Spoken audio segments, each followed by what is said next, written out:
Fala Dev! Nesse vídeo aqui eu vou falar o que é uma estrutura de repetição, eu vou mostrar o conceito por detrás dessa brincadeira toda. Então, bora pro vídeo!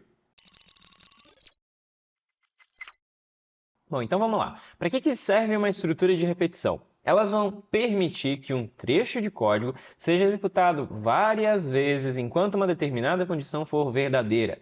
Aqui eu vou chamar atenção para dois tópicos. O primeiro deles é um trecho do código.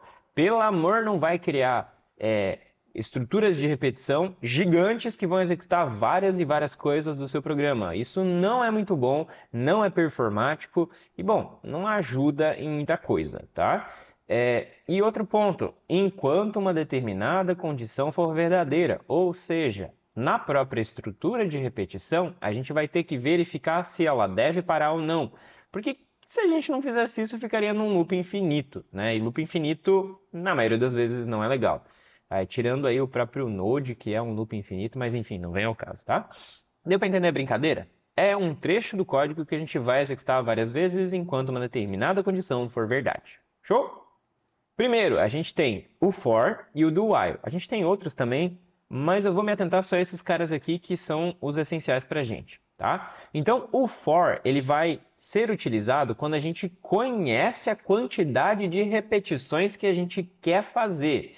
Já o do while não. O do while vai ser quando a gente não conhece a quantidade de repetições, tá? Eu até coloquei a estrutura deles em português aqui para tentar auxiliar. Então, vai ser para de x até y, faça alguma coisa. Beleza? Esse vai ser o nosso for.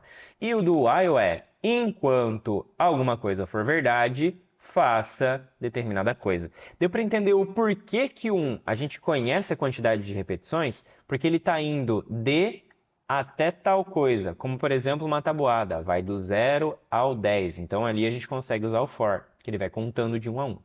Já o while não tem como eu fazer uma tabuada, tem até, mas não é o objetivo do while para fazer isso, tá? Mas, como por exemplo, uma loteria. Eu quero saber se o que o usuário digitou vai ser o número da sorte, enquanto não for, ele não sai do programa. Sei lá, alguma coisa assim. Eu não vou logar enquanto o usuário não digitar alguma coisa certa, alguma coisa do gênero, tá? De certa forma, aqui a gente faz a verificação de se for verdade e isto daqui, de até, é a verificação se é verdade, porque a gente vai verificar se é menor do que ou maior do que, e ele vai fazendo a contagem. Tranquilo? Não ficou muito claro? Tá, então eu vou mostrar que fica um pouco mais fácil. Eu vou dar um exemplo aqui que ele pode ser aplicado para qualquer linguagem, que fica claro de como a gente vai fazer isso. Então, o que a gente vai fazer? A gente vai criar uma variável i, que é o index ou a iteração que a gente vai atribuir para ela ou 0 ou 1, tá? Normalmente são esses valores. Vai dar um ponto e vírgula, depois vai colocar mais o i novamente, né? E vai verificar se ele é menor ou igual a 5. Depois, ponto e vírgula de novo, vai colocar o passo. Então, a nossa estrutura do for vai ter 3 parâmetros, tá? Vão ter 3 coisinhas que você tem que colocar aqui dentro. O primeiro deles vai ser a variável de controle. O segundo é até quando você vai fazer aquela determinada coisa. E o terceiro é o passo. Esse i++ representa mais um, ou seja, quando ele finalizar esse processo pela primeira vez, o i, que era 1, vai receber mais 1, ou seja, vai virar 2. E aí, na terceira vez, 3, assim por diante. Tranquilo? Então, nesse caso em específico, o que ele vai fazer enquanto essa condição for verdadeira? Vai executar console.log batata mais o i.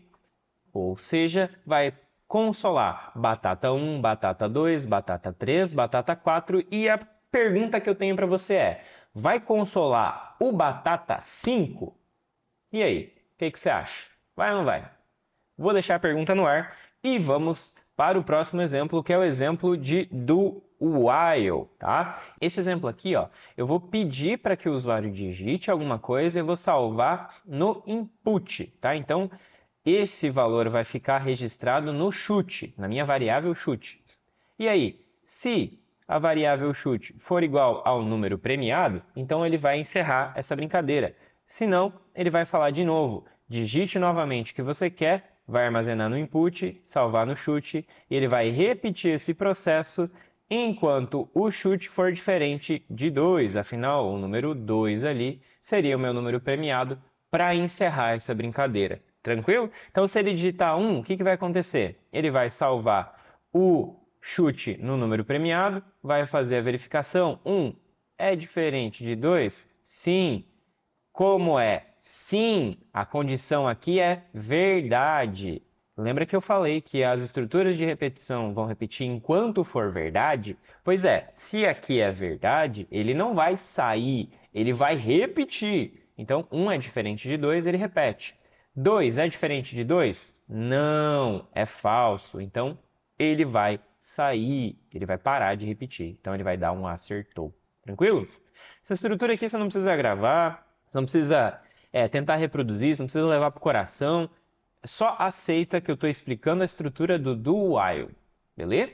Só para a gente conseguir pegar ali o do while com relação a Node. Porque é um pouquinho chatinho pedir informação ali no Node, então apenas aceite, tranquilo? Bom, vamos lá. Qual que é a diferença da nossa estrutura de condição para a nossa estrutura de repetição? Acredito que fica aí, né? Pô, quando que eu vou usar a estrutura de condição e quando que eu vou usar a estrutura de repetição? Porque provavelmente você pode confundir estes dois. Bom, quando a gente vai usar a estrutura de condição, é quando a gente precisa testar o valor de algo. Então, a gente precisa saber se aquilo é verdadeiro ou falso para executar uma determinada operação apenas uma única vez. Já uma estrutura de repetição vai ser utilizada para loops, então é quando a gente precisa iterar, precisa realizar uma determinada operação mais de uma vez. Tranquilo? Inclusive, estruturas de repetições podem também não ser executadas. Poxa, mas como assim? Pois é, se por acaso eu declaro esse meu i como 6, concorda que ele nunca vai executar nenhum batata? Porque ele vai verificar se 6 é menor ou igual a 5. Ele vai dar não, então não vai entrar. Beleza? Tem que cuidar também com essas estruturas porque elas podem dar negativo também. Deu para entender a brincadeira? Espero ter ajudado. No mais, deixa o like, se inscreve no canal, nos vemos no próximo vídeo e falou, valeu!